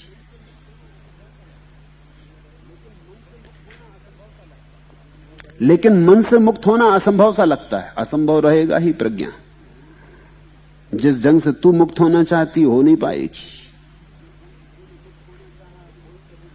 जिस ढंग से तूने मुक्त होना चाहा है कोई कभी नहीं मुक्त होता। जिस ढंग से तू मुक्त होना चाहती है उस तरह से लोग विक्षिप्त होते हैं, मुक्त नहीं होते। विमुक्ति का यह मार्ग नहीं, विक्षिप्तता का मार्ग है। मन से मुक्त होना असंभव है अगर अनुभव ना हो। मन को अनुभव करना ही होगा, मन के दुखों से गुजरना ही होगा, मन के सुखों को जांचना ही होगा। अंततः पाया जाता है कि मन में कोई सुख नहीं, सब दुख ही दुख है, मगर ये तो अंततः पाया जाता है, ये पहली घड़ी नहीं। जिंदगी में ख्याल रखो, जिंदगी कुछ ऐसी नहीं है, कुंजी की किताब नहीं है, गणित की किताब नहीं जिसमें सामने प्रश्न लिखे होते हैं, उल्टा के देखो तो पीछे उत्तर लिखे होते हैं। उन्हें जो भी जरूरी है, प्रश्न भी मालूम, उत्तर भी मालूम, और बीच की विधि का कोई पता नहीं। अब सीढ़ी लगाने की मुश्किल हो गई। ठीक उत्तर भी बेकार है, क्या करोगे इस उत्तर का? ये उत्तर तुम्हारी ही विधि से आना चाहिए तो ही उत्तर है। उत्तर चुराए नहीं जा सकते। जिंदगी की इस पाठशाला में नकल नहीं की जा सकती। तुम्हारे सामने कोई सदगुरु भी बैठा हो तो भी तुम उसके उत्तरों से काम नहीं चला सकते। तुम्हें अपने उत्तर खोजने ही पड़ेंगे। परमात्मा तुम्हारी निजता का समादर करता है। तुम जब तक न पाओगे तब तक पाए हुए न माने जाओगे। तो ऐसे तो असंभव है अगर डर डर के चलो और मन की जो कल्पना जाल है उसका अनुभव ना करो। अनुभव कर लो तो बिल्कुल सरल है, असंभव कोई बात ही छोड़ो, बिल्कुल सरल है। इससे सरल और कोई चीज नहीं, क्योंकि मन के अनुभव कभी भी कहीं भी सुख को तो लाते ही नहीं, इसलिए उलझ तो कोई सकता ही नहीं। देर अबेर बाहर निकल ही आता है आदमी। कितनी देर मृग मरीचिका में उलझोगे? अगर सपना ही है तो जागना ही पड़ेगा। कितनी ही देर सपने को देखो, तृप्ति तो नहीं होगी। ऐसा समझो कि एक आदमी रात सोया, उसे भूख लगी है, दिन में उपवास किया है, रात सोया, भूख लगी, और वो सपना देख रहा है कि राजमहल में निमंत्रण हुआ है, भोजन के लिए बैठा है, बड़े स्वादिष्ट भोजन बने, खूब भोजन कर रहा है, करते ही जा रहा है, लेकिन इससे भी कोई तृप्ति तो होने वाली नहीं। सुबह जब आंख खुलेगी तो पाएगा भूखा का भूखा है। ऐसे मन के सुख है, जब आंख खुलती है तो पाया जाता है बस ख्याली पुलाव थे, कहीं कुछ सच्चाई ना थी, उनसे न तृप्ति होती न पोषण होता है, मगर उनसे गुजरना होता है, कुछ अनिवार्य प्रक्रिया है। 3 सीढ़ियां हैं मनुष्य की, शरीर, मन, आत्मा, और तब चौथी दशा है तुरी। पलटू कहते ना कि तुरिया में चढ़ के बैठ गया हूं और तुरिया को ही बेच रहा हूं। आप वो जो चौथी अवस्था है परमात्मा। शरीर से अगर बच के निकलना चाहा तो मुश्किल हो जाएगी, मन तक ना पहुंच पाओगे। मन से अगर बच के निकलना चाहा तो आत्मा तक ना पहुंच पाओगे, और अगर आत्मा से बच के निकलना चाहा तो परमात्मा तक ना पहुंच पाओगे। शरीर पर चढ़ो हिम्मत से, शरीर के मालिक बनो। शरीर से डरने की कोई जरूरत नहीं। इस घोड़े पर लगाम लगाई जा सकती है, मगर डर के बैठो ही मत घोड़े पर, तो तुम इसके कभी मालिक ना बन सकोगे।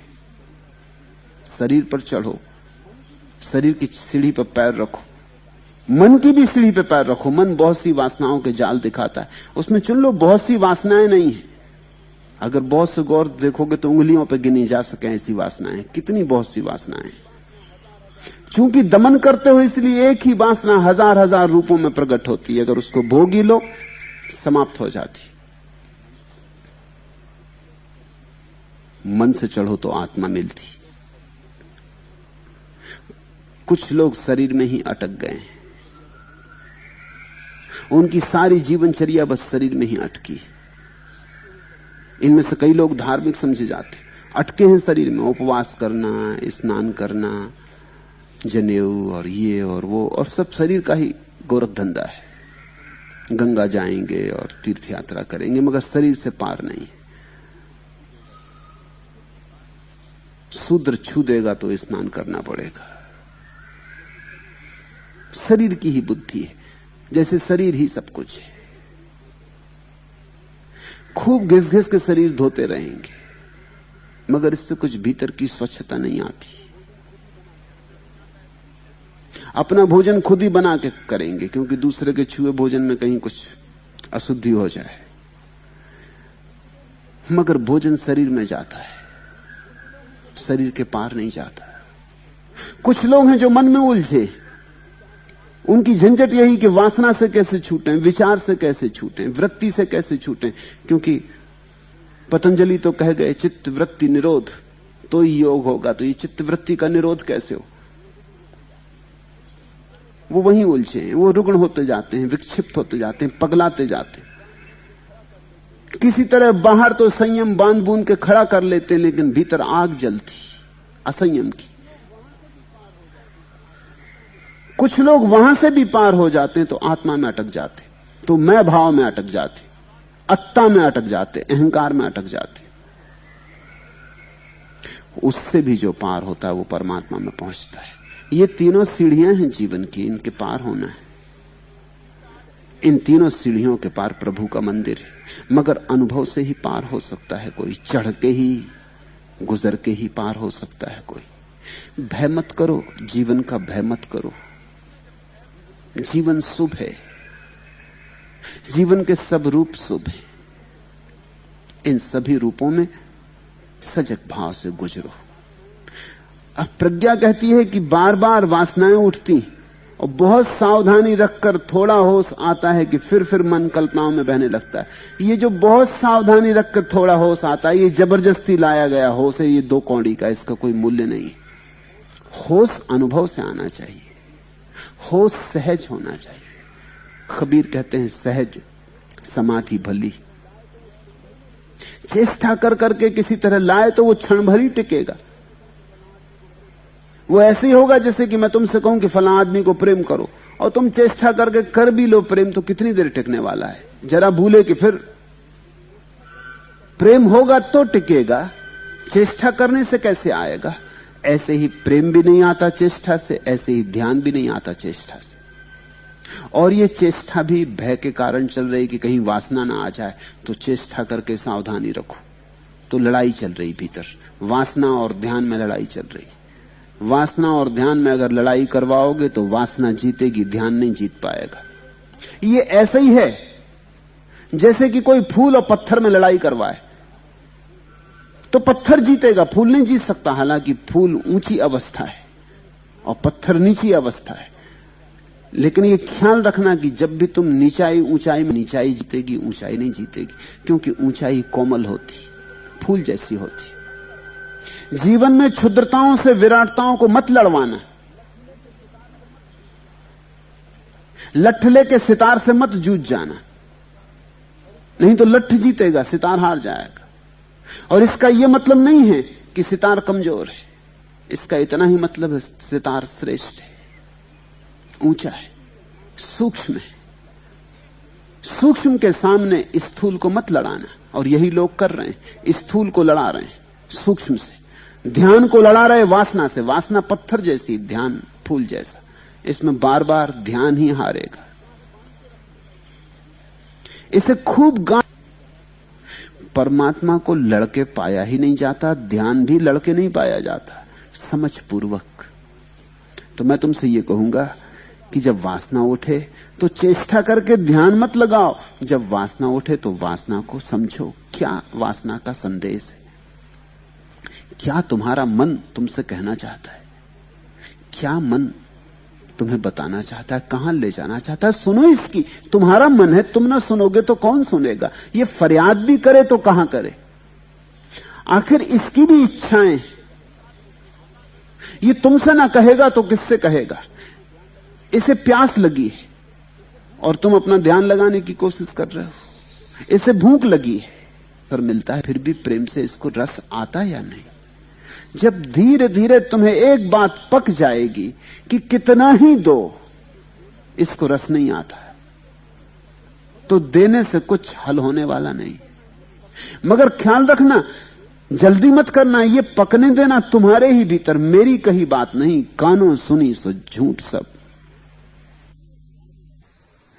जिस दिन तुम्हारे भीतर ही ये अनुभव का स्वर बजेगा कि ये मन तो अतृप्त ही रहेगा, अतृप्ति इसका स्वभाव है, दुष्पूर है वासना, ये पूरी नहीं होगी। जिस दिन तुम्हें ऐसा समझ में आ जाएगा, ख्याल रखना, फिर दोहराता हूं, तुम्हें समझ आ जाएगा, उसी दिन तुम पाओगे मन गया। और तब एक अखंड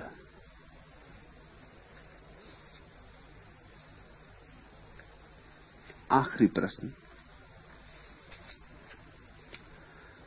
जब आप अष्टावक्र बुद्ध या लाओसे पर बोलते हैं तब आपकी वाणी में बुद्धि और तर्क का अपूर्व तेज प्रवाहित होता है, लेकिन जब वही आप भक्ति मार्गी संतों पर बोलते हैं तब बातें अटपटी होने लगती हैं। ऐसा क्यों?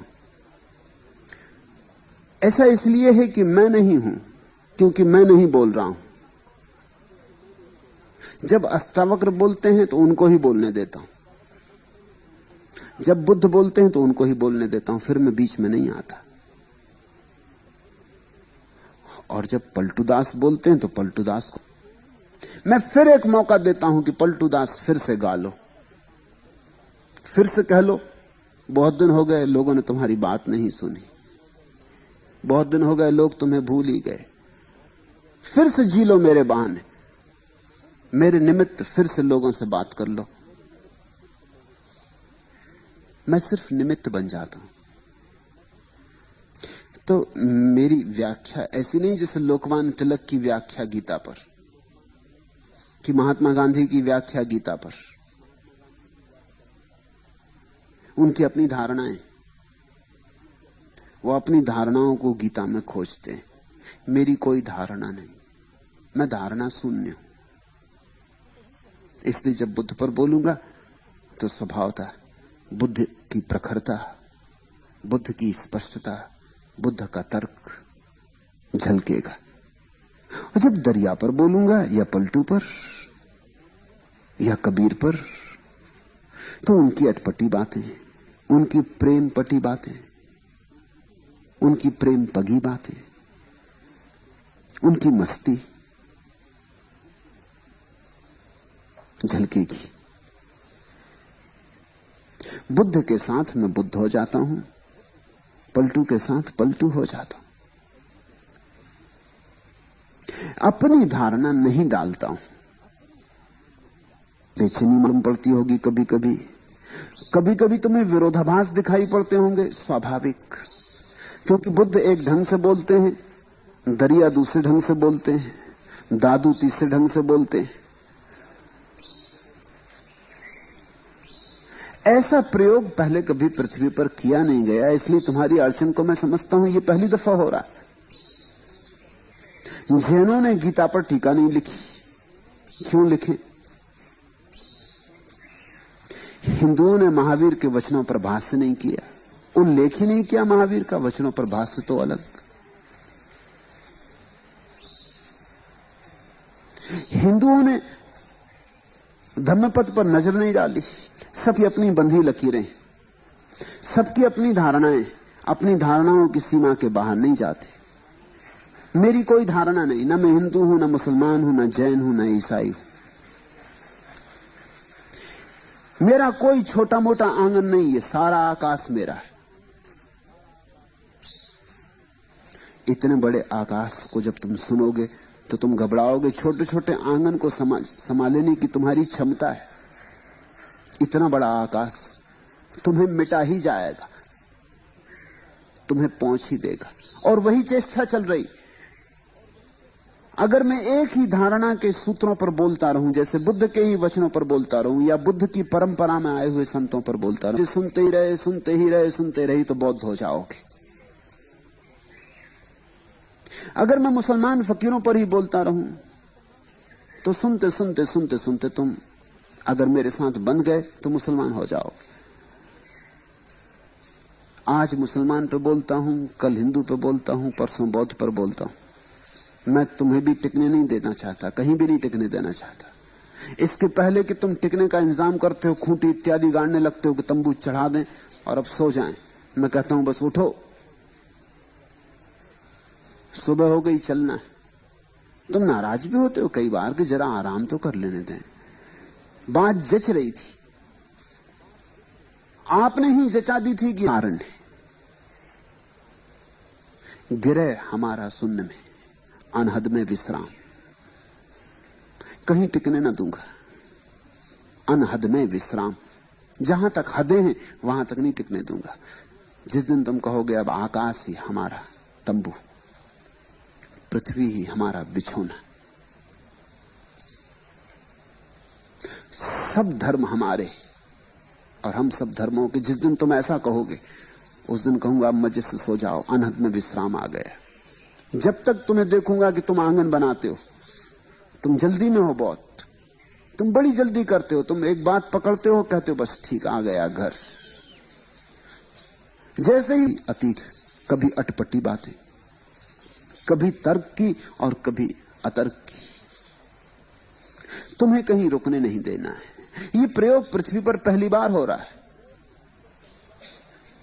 इसलिए तुम इससे अपरिचित हो। तुम्हारे अपरिचय के कारण तुम्हारी अड़चन आती है, परेशानी आती। तुम किसी तरह जल्दी से कोई धारणा बना लेना चाहते हो। तुम कहते हो कोई भी बात एक दफा ठीक से कह दें कि ये ठीक है, ताकि हम निश्चिंत हो जाएं। तुम तलैया बनना चाहते हो और मैं चाहता हूं कि तुम सरिता बनो। बस यही मेरे और तुम्हारे बीच संघर्ष है। तुम कहते हो जल्दी से हमें बता दें कि ये जगह ठीक आ गया, ठीक स्थान, हम एक तलैया बन जाए। तलैयों में ही तो तुम पड़े हो, परेशान हो रहे हो। वही तो पलटू कहते कि जैसे जैसे पानी सूखता जाता मीन तड़फती, तलैया सूखने लगती, मछली को कोई मारने वाला पकड़ ले जाता, और तलैया के स्थान पर जहां कभी जल हुआ करता था सिर्फ सूखी हुई मिट्टी पड़ी रह जाती, मिट्टी के ढेले पड़े रह जाते, फटी हुई जमीन पड़ी रह जाती। सरिता बनो, बहाव बनो, कहीं रुको मत। कोई जगह नहीं है जहां रुकना है, रुकना ही छोड़ दो। गति बनो, गत्यात्मक बनो। मेरा सन्यास गत्यात्मक है। मेरा शिष्य कहीं रुकेगा नहीं, अनहद के पहले नहीं रुके। तुम कहने लगते हो तो फिर नाव बांध दें, अब उतर जाएं, अब आ गई काशी। मैं कहता हूं अभी रुको, अभी कहां। ये घाट प्यारा है मगर रुकना नहीं। इस घाट का आनंद ले लो। जितनी देर गुजरते हुए इस घाट पर से अहोभाव से गुजरो। प्यारा घाट है मगर पहुंचना है शून्य में, पहुंचना है अनहद में। गिरे हमारा शून्य में, अनहद में विश्राम। आज इतना है।